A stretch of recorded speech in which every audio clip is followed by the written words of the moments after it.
Good afternoon, and welcome to the the June 7th meeting of the Brentwood Rotary Club. For those of you visiting today, my name is Michael King, and I am the president of this club. Before we start, I just want to say, and when I say this, I think I speak for everyone here in the club. Maybe gloomy and rainy outside, but it's nothing but sunshine right here when we all contemplate that I only have 3 more weeks as president. Today's invocation will be given by Betsy Crossley, followed by Tim Stoll with the pledge and 4-way test. Betsy.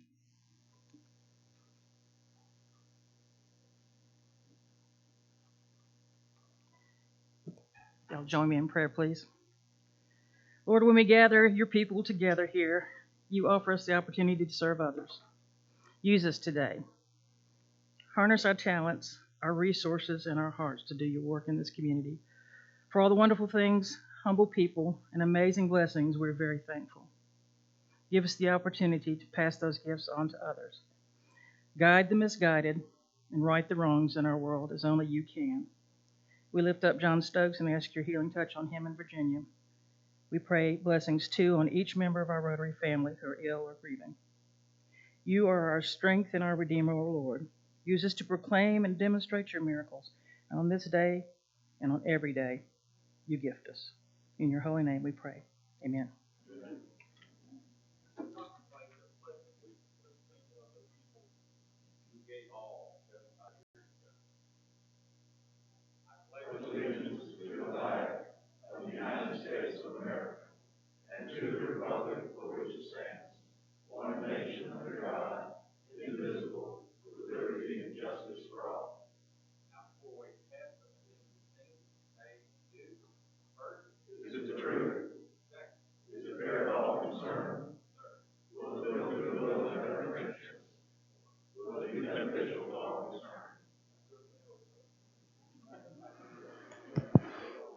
All right. Secretary Keeley Hall will introduce our guest and visiting Rotarians. Thank you, sir. And while my job is exceedingly important this morning, my time will be brief. We have one guest. He is a guest of Larry Payne. Larry, take it away. I'd like for you to stand up.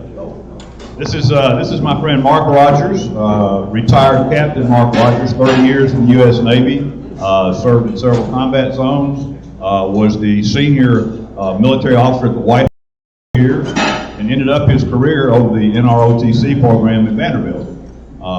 That's a lot of good stuff. The really good thing he did was we're high school buddies, same class. He was my catcher in high school. Now, the downside of that is every little ache and pain that he has now, he blames on me. Mark Rogers.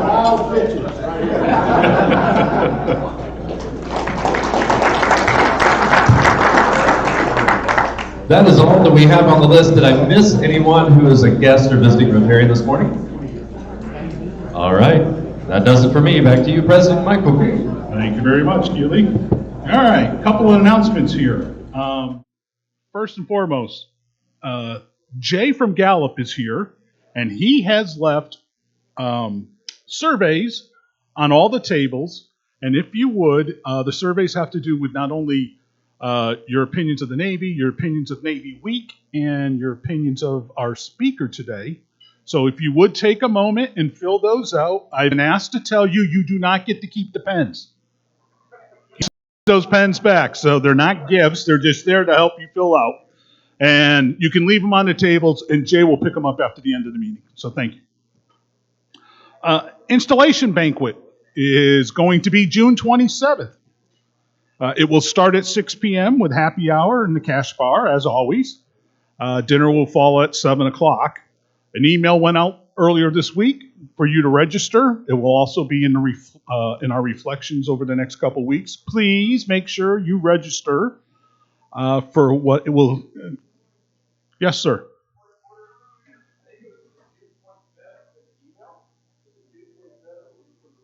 Whatever that Thursday is, June 27th. If you want to do it Tuesday, I'm okay with that, but I think it's that Thursday, June 27th. June 27th. Just register and we'll tell you when to be there.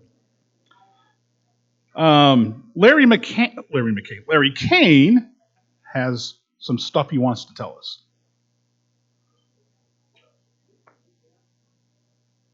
All right, golf tournament. 2 weeks from Monday. That's 16 days. Let's take a quick look at where we are right now, what we've done. We're $10,000 short of our goal. $10,000 short of our goal. We got 2 weeks left. We have 80 members participating, meaning that they have gotten a sponsorship of some sort. That's 70% of our membership.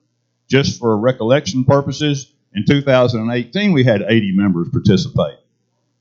Now, as bad as I want to, I have not gone back and seen if the same 30 people have not participated each year. I want to do that, but I'm not going to.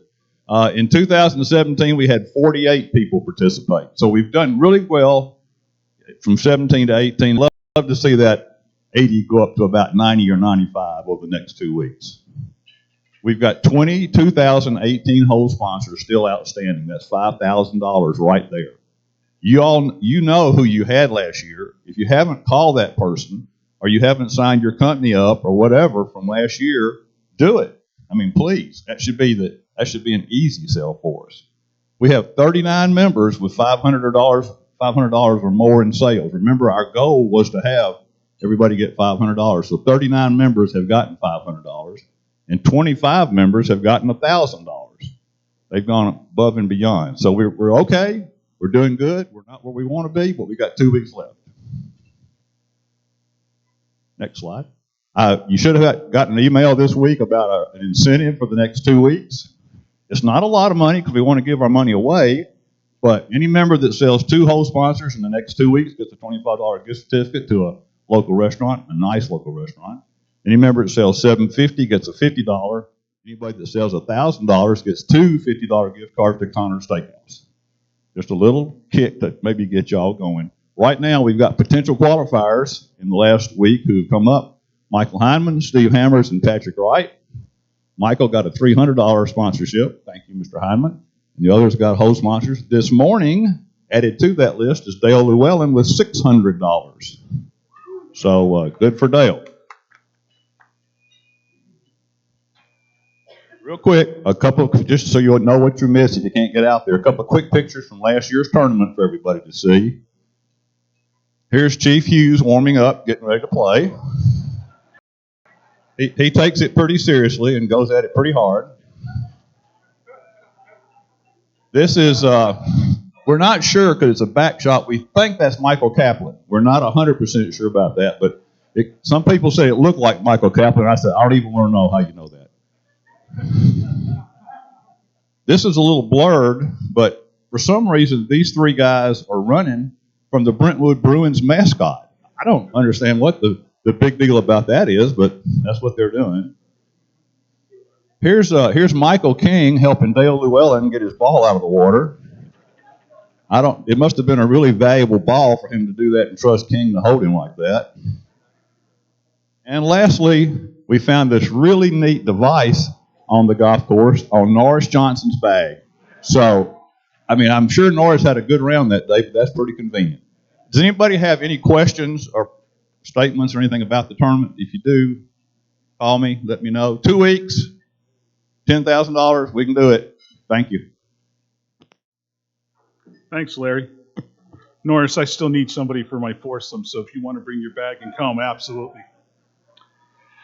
Okay, one other reminder about this. Remember what we did this year? If you get a hole sponsor, you do not have to pay the $200 that we normally assess for Pancake Day, so please make sure you get no sponsorships in. I was going to do Paul Harris Fellow Awards, but the 3 people that I wanted to give them to aren't here, so there's no reason for me to stand up here and look stupid. I already do that. So we're going to have Charles do Happy Bucks really quick, and then we'll have Dale introduce our guests. While Charles is doing that, just so you guys know, our speaker has to be out of here no later than 1 o'clock. So at 1 o'clock, I'm cutting you off for questions and everything else like that because he's got to go, and I really don't want to make the Navy mad at me. So, Charles? I'm just curious, where was that determination to hold the 1 o'clock line with the guy that went to like 1:30? He didn't have to leave. All right, happy bucks. Who's happy? I'm happy it's raining finally. There we go.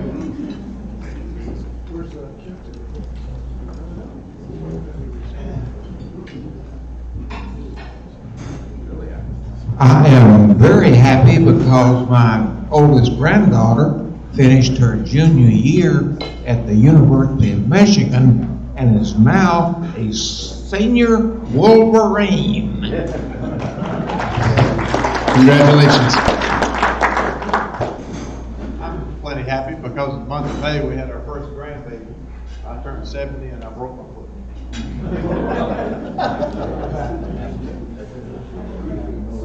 Who else is happy? I really want to ask if those are related or what order they came in, but out of respect for the Navy, we'll keep it moving. Quick public service announcement. This Sunday, Rubik's Groove is coming back for the summer concert series at Crockett Park. Starting at 7 o'clock. Food trucks will be there at 5 p.m. Bring the family, kids, grandkids, and have a good family time. Thank you so much. Second public service announcement, Brent Fest, the second major event for Brentwood's 50th anniversary, is next Saturday, June 15th. 4 bands, right, from 3 to 10, food trucks, kids zone, beer garden, trying to think else. It's going to be a lot of fun at Crockett Park. Don't worry about anything else. You had us at beer garden.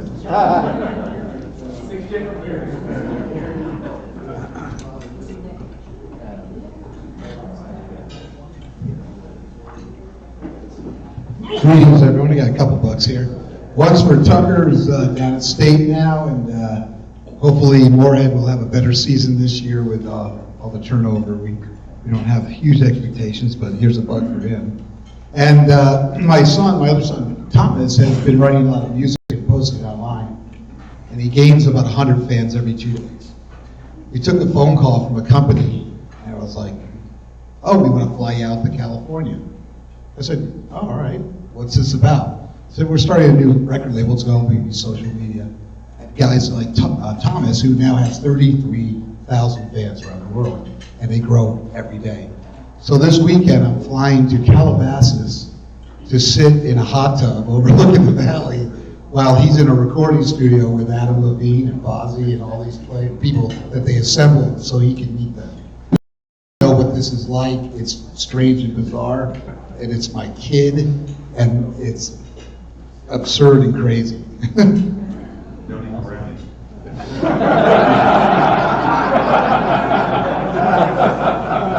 I'm leaving that hot tub thing alone. Did you?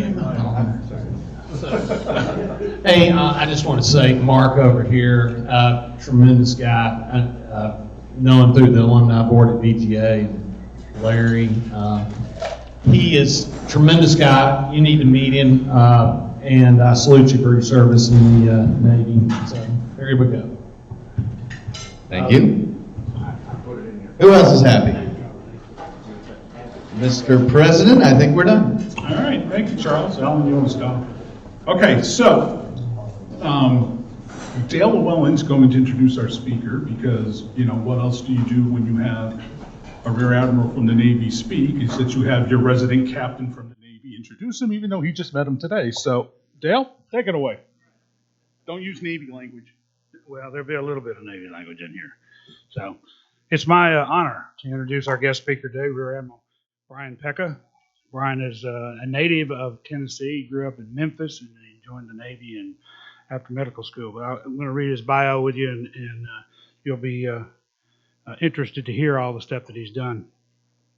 Admiral Pecca received his bachelor's degree in 1983 from University of San Francisco, and his medical degree from his own practice, and then subsequently, shortly thereafter, about a year later, joined the Naval Reserve, and he spent a pretty incredible career then in the Naval Reserve at a variety of different places. I'll mention a few of them: the Naval Hospital at Oakland, the Fleet Hospital 9, Naval Reserve Hospital Bremerton, and Operational Health Support Unit at Camp Pendleton, And then he went to the dark side. 1st Battalion, 14th Marines, 4th Marine Division, headquarters of Marine Reserve Forces, and headquarters of Bureau of Medical Surgery.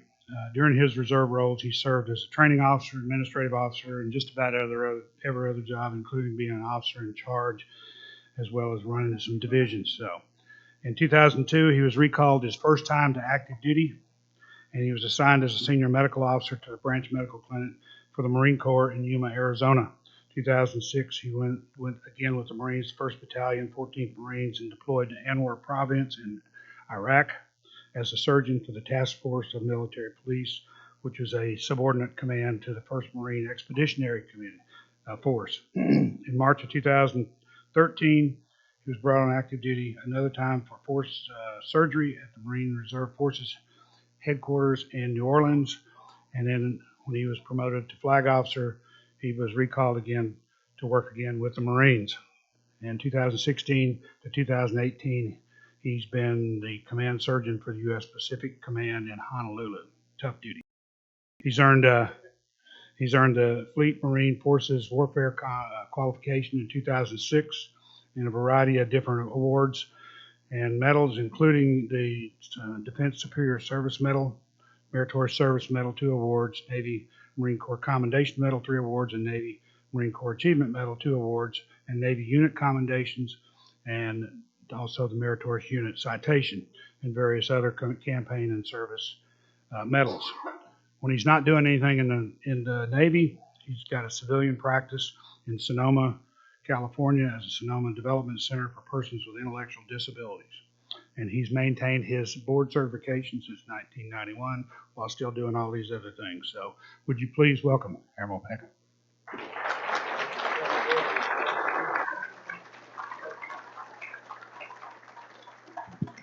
Thanks very much, Dale. I think your intro was longer than my speech.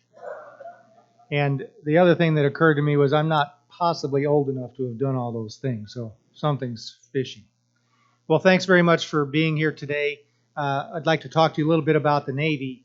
I also want to thank you for the lunch. It was quite good. I love meatloaf. However, it gave me PTSD.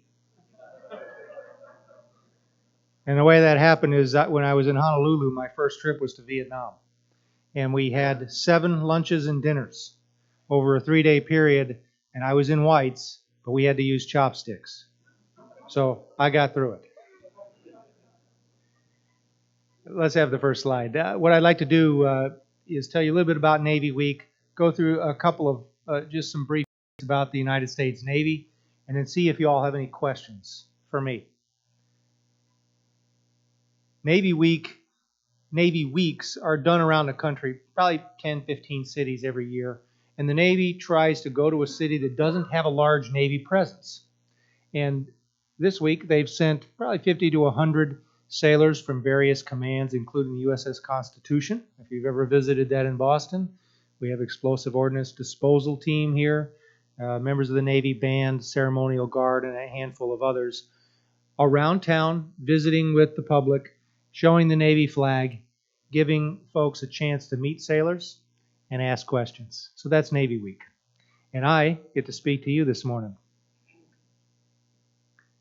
The United States Navy started back in 1794.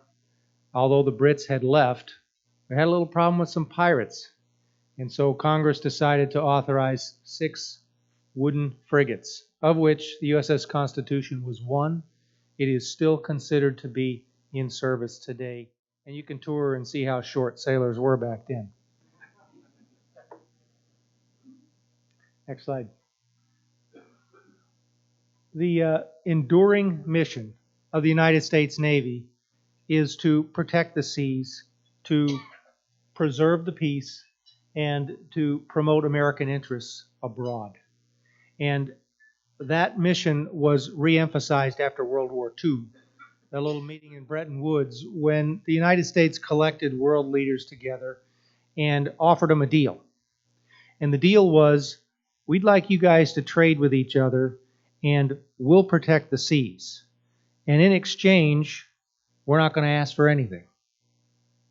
And for 75 years, that's exactly what we've done, fostering free trade among nations. What did we get out of that? Peace.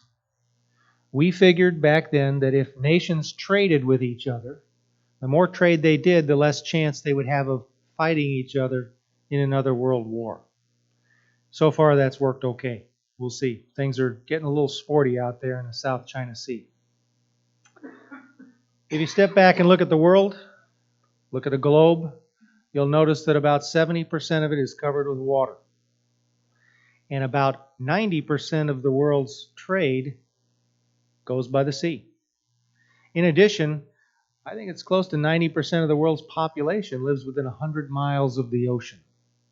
So being able to be anywhere in the world on a ship is quite of a powerful thing to do. This slide is meant to demonstrate how much of our economy depends on global trade, the ability to move goods around the world. Next. I think we covered that. Next. And so we bring that power from the sea. The ship you're seeing right there has more firepower by a factor of 4 to 10 than a battleship during World War II. And yet it's crewed by probably 1/3 the number of sailors. So we bring more firepower and we're able to put it where it's needed, anywhere in the world. We also bring that power from underneath the sea. And 90% of the internet traffic overseas goes by cables under the sea. And we have some actors around the world who would like to shut that down. So we protect that. We also are able to be just about anywhere without people knowing because our submarines are pretty stealthy. And then we bring power from the air too. Remember, 70% of the world is covered by water. And I think the Air Force was designed to fly over land. So the Navy takes care of the flying over the ocean. I have a nephew at the Air Force Academy, and I tease him about it. What are we doing next? Well, we have naval forces around the world. We, in the military, divide the globe up into geographic combatant commands, and each of those has a naval piece to it. So I was stationed at U.S. Pacific Command, and we have the Pacific Fleet there based out of Honolulu. But you can see where the other fleet forces are located and some of the things that they're doing in those locations. It depends on what's needed. So in South America, they do a lot of counter-narcotics work, whereas over in Central Command, they're actively engaged with the operations in Syria, Iraq, and Afghanistan. Next. I think this is from the Gulf of Aden. We have a presence just about in any body of the water at any given time. I think this is a picture from after the hurricane that went through Puerto Rico. But whenever there's a need for humanitarian assistance, it's usually the Navy that gets called on to be there first. Because ships and amphibious readiness groups with Marines aboard, whenever there's a crisis, that's who they send. And while the long-term assistance for many of these disasters is carried out by non-governmental organizations, the thing that we often are able to provide is access. Access to places that are hard to get and security during the time that those NGOs are getting set up, and then we get out and let them do their work. That's how it's supposed to work. We do have some challenges accomplishing this kind of work. You can see that among the challenges are some of these state and non-state actors around the world. Although you haven't heard that much about the South China Sea until this morning, it's been quite sporty out there over the last few years with China and its territorial claims. But we've had problems also with Russia, a resurgent Russia. You saw that a little bit this morning.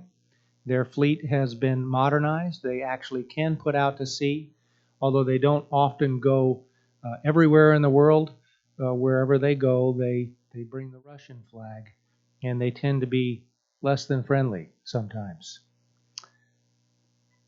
Another big challenge is the amount of work that our sailors are called on to do, because there are so many things going on around the world.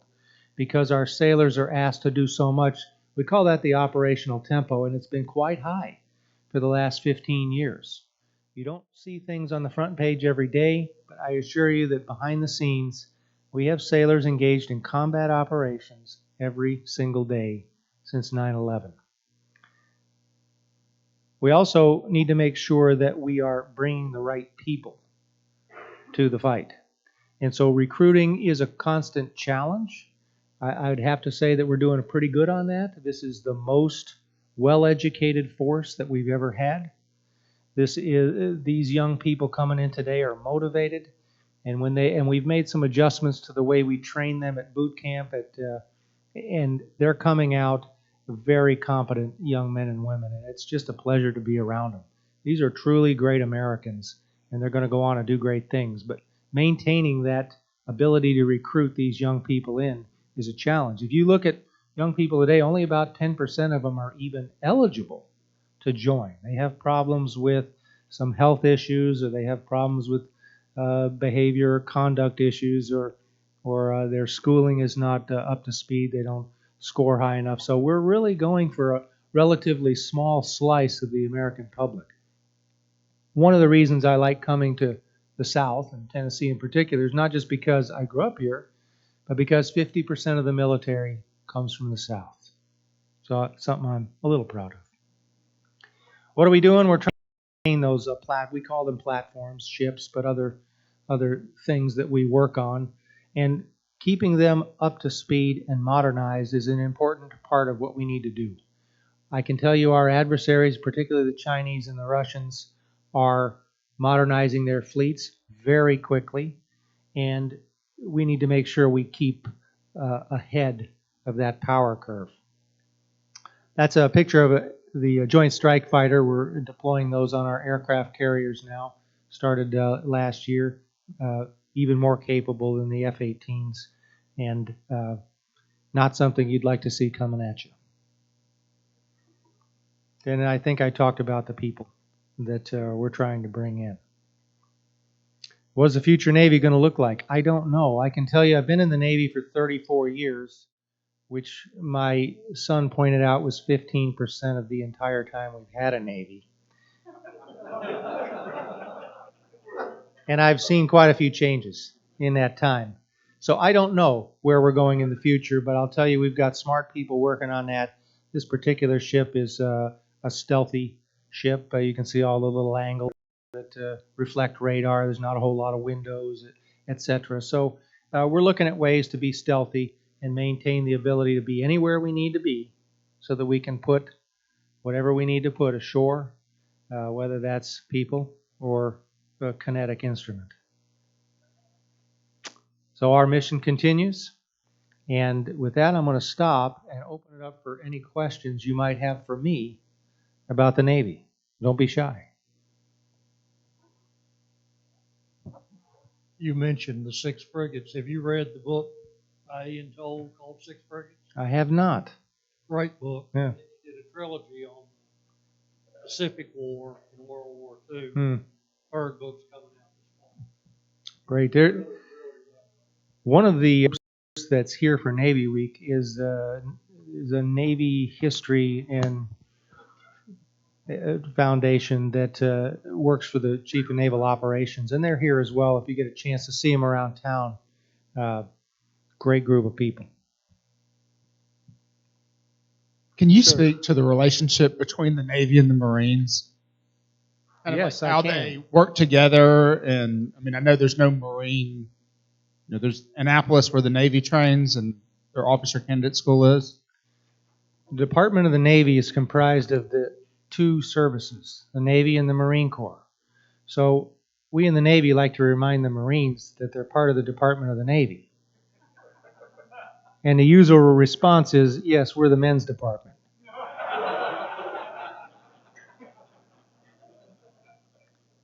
It's one team, one fight, not always one team, one big fight, but there is historically a tradition. They're soldiers from the sea, We in the Navy are tasked with making sure Marines can get where they need to be. So I think you saw a group of ships steaming there, and that was part of an amphibious readiness group, which means there's a big ship as big as an aircraft carrier, but it's meant to carry Marines.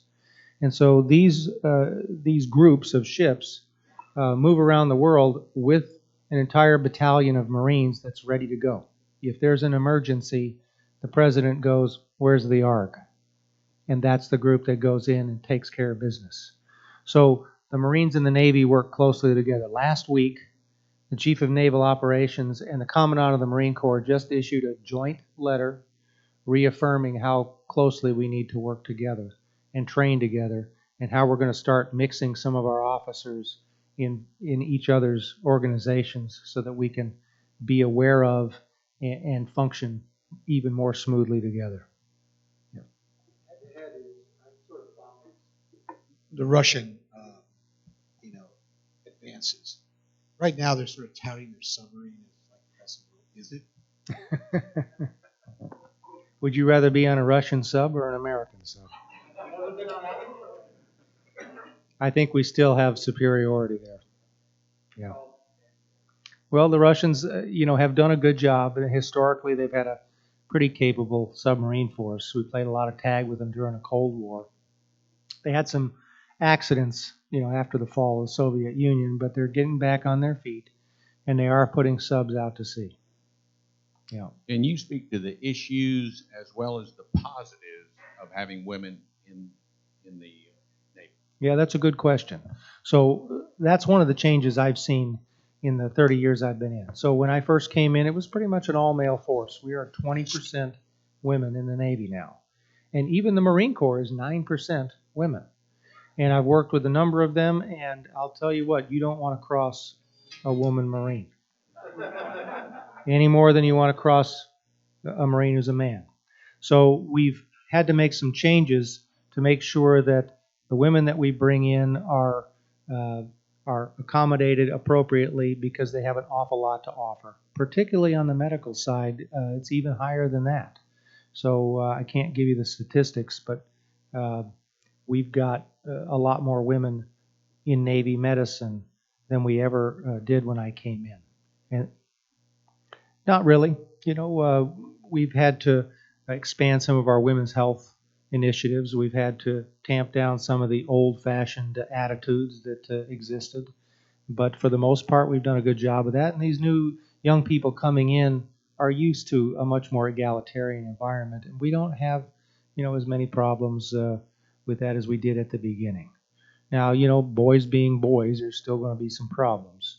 But for the most part, I think we've got a good start on getting a handle on that. And I would have no problem encouraging one of my own daughters to join the Navy. So. The almost engagement this morning, when something like this happens, there's got to be some rules there or something, because what keeps some naval officer with a hot finger from creating engagement that could really be a major problem. So how are those issues? I mean, there was plenty of water there, like it's a tight spot or anything. So yeah, what are the Russians trying to do? They're just trying to provoke us. They're trying to, get in the news. They're trying to assert themselves a little bit, remind us that they're still a force. They're like the little kid around the block who comes and tries to, poke the big guy just to see how close they can get to the edge. And that's what happened this morning. There are rules for how ships are handled at sea. And it looks like the Russians didn't follow those rules. But it's not that they don't know them. They did it on purpose. And there's a certain protocol for who turns first. Yeah. Yes, sir.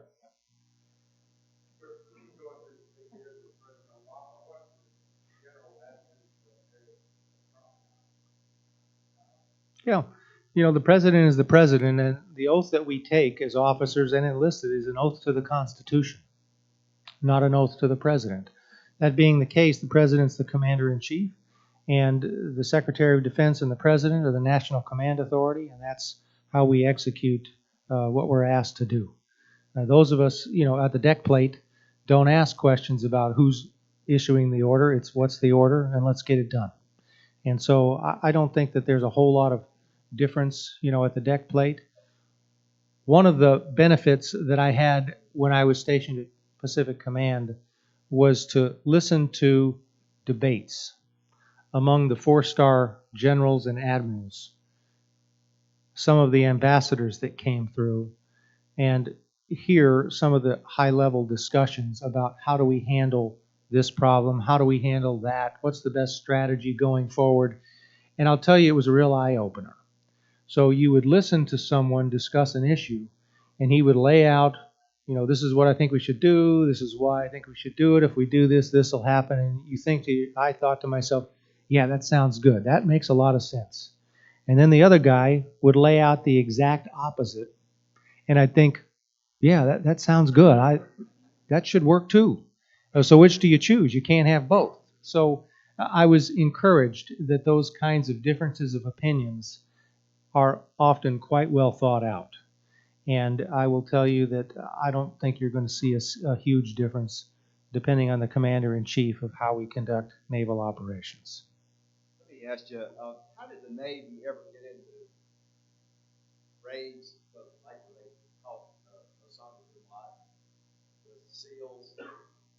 Is that something related to the water? Or, I don't understand how y'all got into that business. Well, one of the trends over the last, really since World War II, is that the services will be joint. And what that means is that they'll work together much more closely. That's not something other nations do very well. But we actually have something called a Joint Forces Command. And under the Joint Forces Command are particularly our special operators from the Army, Navy, Air Force, and Marines. And so when a mission comes down, those Joint Force commanders will get together and decide which group is ready, which group is the best one for that particular mission, and are they trained up and ready to go and available. And that's how the group is chosen, and that's how the SEALs were chosen for that particular mission. I didn't say that. So back to this issue of the Russians and the Chinese always tweaking us. I'm just curious, as a person without a service background, are they hoping that we'll have an engagement so they can use that as a pretext for something else? What is it are they really hoping? Like, we want the Americans to shoot at us, even if they blow up one of our boats. That will be good for us for some reason. Well, help me understand. You have something there. I mean, they are trying to provoke us. But I think what they're really trying to do is remind us that we're not the only ones in the world. That they want to have control over, their part of the world. They want to be the big player in that region of the world, and they want recognition. And with the recognition, they believe they'll be able to, get better trade. They'll be able to negotiate better deals with local countries, and to some extent that does work. But the seas are open to everyone, and we're not going to be leaving anytime soon. You don't think they really want to trade? I'm not thinking that they're interested in provoking an actual conflict. They got in the news, didn't they? Front page of papers around the world, and that's part of what they want. Yeah. Yes, sir. Recently, I read an article about the Russians have developed a torpedo, I guess nuclear, that couldn't be stopped by anybody. Is that just propaganda, or do they really have something that can't be stopped by our military? Yeah, I don't know the answer to that one specifically. I was able to hear about those kinds of classified things when I was at Pacific Command. So even if I knew, I wouldn't be able to say.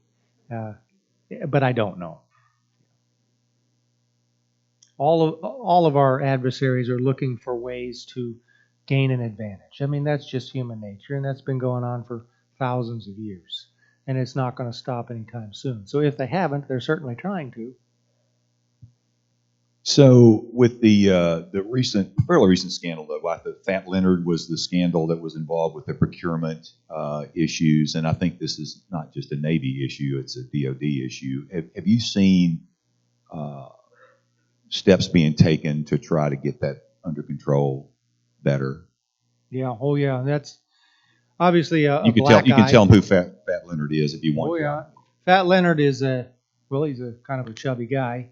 I think he was from Indonesia or Malaysia, but he was a a contractor that serviced ships around the world. And so he would bid on these contracts, and the Navy would do business with him. And when they pulled a ship into port, he would resupply that ship.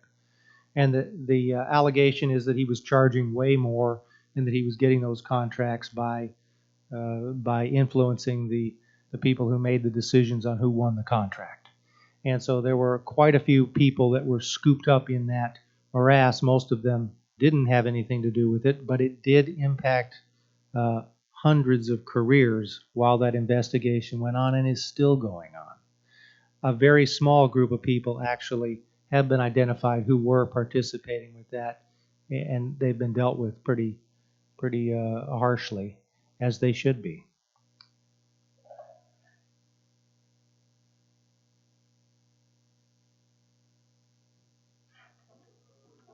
Well, listen, I want to thank all of you for a chance to come out and meet with you.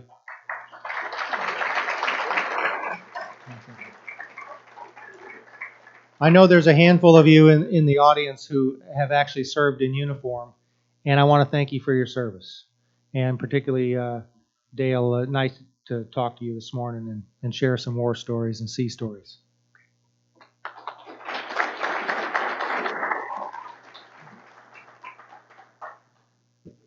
Admiral, on behalf of the club, thank you for coming to speak to us today. This as a token of our appreciation. Thank you very much. And if you would sign this, we read to elementary school students, and we will tell them about your visit, and maybe get the Navy some new recruits when they get old enough. I'll be happy to. Thank you so much. As always, if you would, help us put the tables and chairs away. Whoa, whoa, whoa. Ah, leave them as they are. How nice. Make sure you filled out your survey so Jay from Gallup can come around and pick them up. Please leave the pens. If there is nothing else but you do need to put your stuff back, the plates and everything else. You can clean that stuff up, but leave the chairs and the tables where they are. Yes, Larry? I failed to mention on the green table back here, if you need anything regarding sponsors, that's on this green table back here. Thank you. All right. If there's nothing else for the good of Rotary, we are adjourned.